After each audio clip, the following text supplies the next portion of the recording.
এত কষ্ট করে অর্জন করা বিশ্বকাপ ট্রফি স্পেনের ফুটবলার মার্ক কুকুরেয়া একটি প্লাস্টিকের ব্যাগে করে অন্যান্য জিনিসপত্রের সঙ্গে নিয়ে যাচ্ছেন।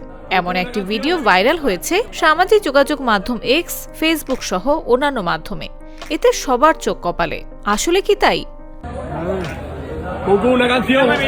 বিশ্বকাপ 2026-এ স্পেন দুর্দান্ত পারফরমেন্স দেখালো।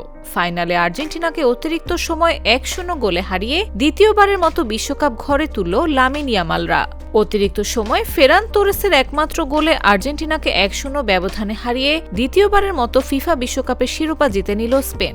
ফাইনালে এনজো ফার্নান্দেসের লাল কার্ড এবং আর্জেন্টিনার খেলার পারফরমেন্স নিয়ে যেমন আলোচনা হচ্ছে, তেমনি কুকুরিয়ার এই ঘটনাও মুহূর্তেই আলোচনার কেন্দ্রে চলে আসে।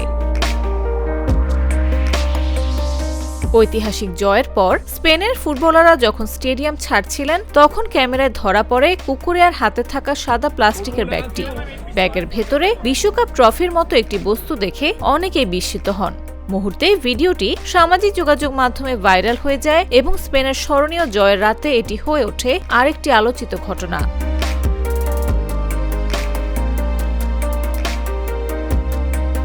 ভাইরাল হওয়া ভিডিওতে দেখা যায় স্পেনের ফুটবলার মার্ক কুকুরেয়া একটি সাধারণ সাদা প্লাস্টিকের ব্যাগে বিশ্বকাপ ট্রফির মতো দেখতে একটি বস্তু বহন করছেন। চেলসি ডিফেন্ডার মার্ক কুকুরেয়াকে এভাবে স্টেডিয়াম ছাড়তে দেখে সেখানে উপস্থিত সবাই অবাক হন। পরে সেই ঘটনা ভাইরাল। অনেকে এটিকে নিছক মজার ঘটনা মনে করলেও অনেকে আবার তীব্র সমালোচনা করে বলছেন, যে ট্রফি কোটি কোটি টাকা মূল্যের, জয়ের পর সেই ট্রফির কিনা জায়গা হলো ময়লা ফেলার ব্যাগে।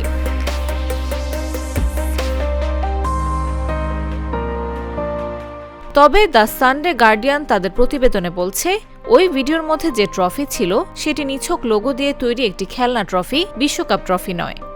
ঘটনাটি অনেকে বিশ্বাসও করছেন না, কারণ 6 কেজির বেশি ওজনের ট্রফি এমন পাতলা পলিথিন ব্যাগে বহন করতে পারার কথাও না।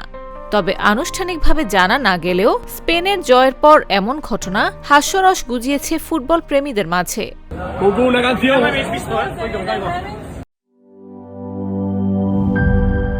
একমাত্র আরএফএল ক্লাস পাইপ নিশ্চিত করে প্রতি ইঞ্চিতে সঠিক থিকনেস ও সঠিক মাপ। পাইপের বস, না কিনলে লস।